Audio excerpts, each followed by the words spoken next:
Planado at organisado ayon sa mga pulis ang pagnanakaw sa dalawang tindahan ng alahas sa SM Mega Mall kagabi. At sa loob pa raw ng mall bumili ang mga suspect na ginamit nila sa pagnanakaw. Nagbabalik si Mark Zambrano.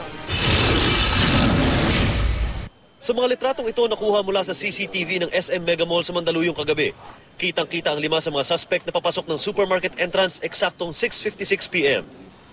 7:04 p.m.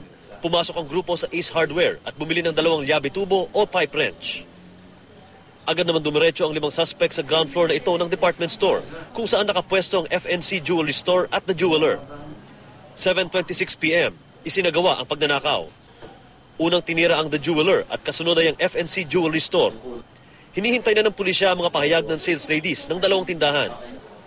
Huli sa CCTV ang mismong pagbasag at pagsamsam ng halos 200 piraso ng alahas na karamihay gawa raw sa Saudi gold. Hagip din ang isang suspect na armado ng kalibre 45 baril na ginamit umano para paputukan ng 2 beses ang isang gwardya at para mabulabog ang mga tao. 7:28 p.m. natapos ang pagnanakaw at nakatakas ang mga suspect. Sa loob lang bali ng 2 minuto, naisagawa ang krimen.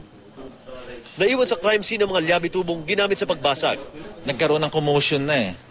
Nung nagpaputok ng 2 beses, nagkaroon na ng commotion. So, since nagkagulo, sumabay na sila sa agos ng mga tao. Yung mga gwardiya, hindi na ma-determine kung sino yung mga suspects. Buti na lang at hindi nakipagpalitan ng putok ang mga gwardiya dahil baka raw may nasaktan sa kaguluhan.